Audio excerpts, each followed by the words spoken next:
JC എന്ന് പറഞ്ഞാൽ എൻ്റെ സ്വപ്ന ജോലിയായിരുന്നു. അപ്പോൾ അതിൻ്റെ നോട്ടിഫിക്കേഷൻ വന്നപ്പോൾ എനിക്ക് വേറൊന്നും ചിന്തിക്കേണ്ടി വന്നില്ല. എന്തായാലും എൻ്റെ ഫുൾ ടൈം അതിന് വേണ്ടിയിട്ട് തന്നെ ഡെഡിക്കേറ്റ് ചെയ്യണം എന്നുള്ള ഒരു ആഗ്രഹമായിരുന്നു. റിസൈൻ ചെയ്യാൻ നല്ല ബുദ്ധിമുട്ടുണ്ടായിരുന്നു. കാരണം വീട്ടിൽ നിന്നും എല്ലായിടത്തു നിന്നുള്ളൊരു പ്രഷർ, ഒരു നമ്മൾ ജോലി ചെയ്തുകൊണ്ടിരിക്കുമ്പോൾ അത് റിസൈൻ ചെയ്യുമ്പോൾ ഉണ്ടാകുന്ന ഒരു ബുദ്ധിമുട്ട് നന്നായിട്ടുണ്ടായിരുന്നു.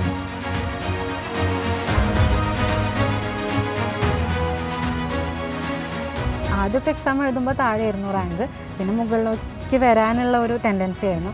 അങ്ങനെ പിന്നെ ലാസ്റ്റൊക്കെ ആയപ്പോഴത്തേക്ക് ഫസ്റ്റ് റാങ്ക്, സെക്കൻഡ് റാങ്ക് ആ ഒരു ലെവലിലേക്ക് എത്തിയിട്ടുണ്ടായിരുന്നു. ഞാൻ പ്രതീക്ഷിച്ചതിലും കൂടുതലായിരുന്നു എനിക്ക് സഹകാരിയിൽ നിന്ന് കിട്ടിയത്. കാരണം അവരുടെ ടൈം ടേബിൾ അതായിരുന്നു എന്നെ ഏറ്റവും കൂടുതൽ അതിൽ പിടിച്ചു നിർത്തിയത്.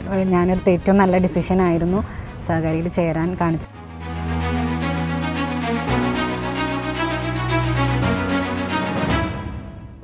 ജൂനിയർ കോപ്പറേറ്റീവ് ഇൻസ്പെക്ടർ വിജയഗാഥകൾ നമ്മൾ തുടർന്നുകൊണ്ടിരിക്കുകയാണ്. ഇന്ന് നമ്മളോടൊപ്പം ഉള്ളത് മലപ്പുറം കരുവാരക്കുണ്ട് സ്വദേശിയായിട്ടുള്ള വിഷ്ണുപ്രിയയാണ്. 252 റാങ്ക് ഹോൾഡറായിട്ടുള്ള വിഷ്ണുപ്രിയയാണ്. എന്തായാലും നമുക്കൊരു 1.5 വർഷം കഴിഞ്ഞിട്ടുള്ള അഡ്വൈസുകളിൽ നമുക്ക് ഉറപ്പിക്കാമെന്നുള്ള രീതിയിൽ നിൽക്കുന്ന കുട്ടിയാണ്. അപ്പോൾ വിഷ്ണുപ്രിയയുടെ ഒരു ജേണി എന്ന് പറയുമ്പോൾ ഞാൻ ആദ്യം കേട്ടതെന്ന് എനിക്ക് മനസ്സിലായ ഏറ്റവും പ്രധാനപ്പെട്ട കാര്യം എന്ന് പറയുമ്പോഴത്തേക്ക് നമ്മുടെ നിലവിലുണ്ടായിരുന്ന ജോലി ഉപേക്ഷിക്കാൻ ഒരു കറേജ് കാണിച്ചു എന്നുള്ളതാണ് അല്ലേ? അപ്പോൾ നമ്മൾ CSCB പഠിക്കാൻ വേണ്ടി തുടങ്ങിയായിരുന്നോ ആദ്യമേ?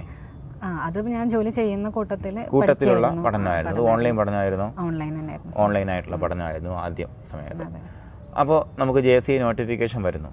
അതിനുശേഷം ആ ഒരു തീരുമാനം എടുക്കാനുള്ള ധൈര്യം ഇവിടെ നിന്ന് കിട്ടി?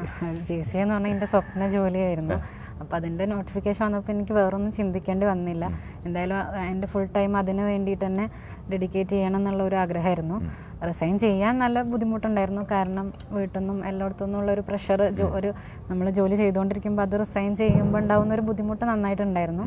പക്ഷെ എന്നാലും എനിക്ക് JCA ആവണം, അതിന് ബാക്കി സമയം, അതായത് വർക്ക് ചെയ്ത് ബാക്കി സമയം സ്പെൻഡ് ചെയ്താൽ അത് കിട്ടുന്നുണ്ടാവില്ല. മുഴുവൻ സമയം അതിന് വേണ്ടി തന്നെ ഡെഡിക്കേറ്റ് ചെയ്താലേ കിട്ടുള്ളൂ എന്നുള്ളൊരു പൂർണ്ണ ബോധ്യമുള്ളതിനെ കൊണ്ട് ഞാൻ കണ്ണടച്ച് അതങ്ങ് റിസൈൻ ചെയ്തു. വേറെ നിവൃത്തിയില്ല. അതാണ് നല്ലൊരു ഡിസിഷൻ. അപ്പോൾ അതാണ് എനിക്കൊന്നും നമ്മുടെ ടേണിംഗ് പോയിന്റ്, വഴിത്തിരിവ് അത് തന്നെയായിരുന്നു. അപ്പോൾ നമ്മൾ റിസൈൻ ചെയ്തു. അപ്പോൾ ശമ്പളം ഇല്ലാത്തൊരു സാഹചര്യം. അതുവരെ നമ്മളെ അടുത്ത് ആൾക്കാർ ചോദിക്കും, എന്തെങ്കിലും കാര്യത്തിനൊക്കെ പൈസ ചോദിക്കും അല്ലേ? പിന്നെ നമ്മൾ അങ്ങോട്ട് ചോദിക്കാൻ തുടങ്ങി. കുറച്ച് ഞാൻ റിസർവ് ചെയ്തിരുന്നു. കാരണം എനിക്ക് കോച്ചിങ്ങിന് ചേരണമെങ്കിൽ ക്യാഷ് വേണമല്ലോ. അപ്പോൾ ഞാൻ കുറച്ച് റിസർവ് ചെയ്തിട്ടുണ്ടായിരുന്നു അതിന് വേണ്ടിയിട്ട് ആദ്യം മുതലേ. ഫുൾ റിസർവ് ഉണ്ടായിരുന്നു. നമ്മൾ ആ സമയത്ത് ആരുടെയും സഹായം ചോദിക്കാൻ വന്നിട്ടുണ്ട്? അല്ല, അതിന് വേണ്ടിയിട്ടുള്ള പൈസ ഉണ്ടായിരുന്നു. ബാക്കിയുള്ളതിനുള്ളത് പിന്നെ ഹസ്ബൻഡിന്റെ സഹായം ഉണ്ടല്ലോ. ആ സമയത്ത് ഷിഫ്റ്റ് ഉണ്ടായിരുന്നല്ലോ മൊത്തത്തിൽ. നമ്മുടെ ഒരു എന്തെങ്കിലും വാങ്ങണമെങ്കിലും പൈസ ചോദിക്കണം. കുഴപ്പമില്ല, ഹസ്ബൻഡ് നല്ല സപ്പോർട്ടീവ് ആണ്, കുഴപ്പമില്ല. അപ്പോൾ നമുക്ക് ഈ ഒരു ഓവറോൾ സപ്പോർട്ട് ഫാമിലിയിൽ നിന്ന് ഇല്ലാന്നുണ്ടെങ്കിൽ ഇങ്ങനെ തീരുമാനം എടുക്കാനോ പഠിക്കാൻ വേണ്ടി ഇറങ്ങാനോ പറ്റത്തില്ല. അപ്പോൾ ഫാമിലിയുടെ ഒരു കോൺട്രിബ്യൂഷൻ എങ്ങനെയാണ് മൊത്തത്തിൽ? ഹസ്ബൻഡ് നല്ല രീതിയിൽ സപ്പോർട്ടായിരുന്നു. ഹസ്ബൻഡിൻ്റെ ഫാമിലി, എൻ്റെ ഫാമിലി എല്ലാം ഒരു ജോലി കിട്ടുക എന്നുള്ളത് എല്ലാവർക്കും പ്രധാനമായിരുന്നു. സർക്കാർ സർവീസിൽ തന്നെ കിട്ടുക എന്നുള്ളത് എല്ലാവർക്കും പ്രധാനമായിരുന്നു. അപ്പോൾ അവരുടെ സപ്പോർട്ട് നന്നായിട്ടുണ്ടായിരുന്നു. പിന്നെ ഫുൾ ടൈം ഇതിനു വേണ്ടി ഇരിക്കുന്നതായിരുന്നു. ഒരു ഷെഡ്യൂളാണ് ഫുൾ ടൈം ഇതിൽ ഇരുത്തിയത്. അപ്പോൾ ലീവ് എടുക്കുന്നു. ലീവ് എടുത്തതിന് ശേഷം സഹകാരി വന്നതിന് ശേഷം ലീവ് എടുക്കുന്നത് അതിന് മുന്നെയാണോ? സഹകാരിയിൽ വരുന്നതിന് മുന്നേ തന്നെ ലീവ് എടുത്തു. അതിനുശേഷം സഹകാരിക്ക് വരുന്ന ആ ഇൻസിഡന്റ് ഒന്ന് പറയാമോ? സഹകാരി ഞാൻ മുന്നേ വേറൊരു ഇതിലായിരുന്നു ചേർന്നിട്ടുണ്ടായിരുന്നത്. അപ്പോൾ അതെനിക്ക് അത്ര ഒരു PSCൻ്റെ ഒരു ഇതിന് അത് അത്ര നിലവാരമില്ലാന്ന് എനിക്ക് തോന്നി. അപ്പോൾ ഞാൻ വേറെ ഓപ്ഷൻ ഇങ്ങനെ നോക്കിക്കൊണ്ടിരിക്കുമ്പോഴാണ് യൂട്യൂബിൽ സഹകാരിയുടെ ക്ലാസ് കാണുന്നത്. അപ്പോൾ എനിക്ക് തോന്നി ഇതായിരിക്കും എനിക്ക് കുറച്ചും കൂടി ബെറ്റർ ഓപ്ഷൻ എന്ന്. അങ്ങനെ ഞാൻ കോണ്ടാക്ട് ചെയ്തിട്ട് ഞാൻ സഹകാരിയിൽ കയറാനുണ്ടായത്. അത് പിന്നെ എനിക്ക് തോന്നി ഞാനെടുത്ത ഏറ്റവും നല്ല ഡിസിഷനായിരുന്നു സഹകാരിയിൽ ചേരാൻ കാണിച്ചത്. നമ്മളിപ്പോൾ കയറുമ്പോഴത്തേക്കും നമുക്കൊരു എക്സ് എന്ന് പറഞ്ഞൊരു പ്രതീക്ഷ എപ്പോഴും ഉണ്ടായിരിക്കും. അപ്പോൾ എക്സ് മുകളിലോട്ട് പോയാൽ താഴോട്ട് വന്നാൽ പോയെങ്കിൽ എന്ത്, പോയില്ലെങ്കിൽ എന്തുകൊണ്ട്? മുകളിലോട്ട് അതായത് ഞാൻ പ്രതീക്ഷിച്ചതിലും കൂടുതലായിരുന്നു എനിക്ക് സഹകാരിയിൽ നിന്ന് കിട്ടിയത്. കാരണം അവരുടെ ടൈം ടേബിൾ അതായിരുന്നു എന്നെ ഏറ്റവും കൂടുതൽ അതിൽ പിടിച്ചു നിർത്തിയത്, ആ ഒരു ഷെഡ്യൂൾ. കാരണം നമുക്കിപ്പോൾ ഇനി എന്തെങ്കിലും കാരണത്താൽ നമ്മൾ ബാക്കോട്ട് വന്നാലും അവർ നമ്മളെ ഫ്രണ്ടിലോട്ട് കൊണ്ടുപോയിക്കൊണ്ടേയിരിക്കും. ഒരു എപ്പോഴും ഒരു പുഷ് ഉണ്ടായിരുന്നു. അപ്പം നമ്മൾ ഡൗൺ ആയി പോവാതെ നമ്മളെ ആ ഒരു ലെവൽ അവരെപ്പോഴും കൊണ്ടുപോയിരുന്നു. അതുകൊണ്ടാണ്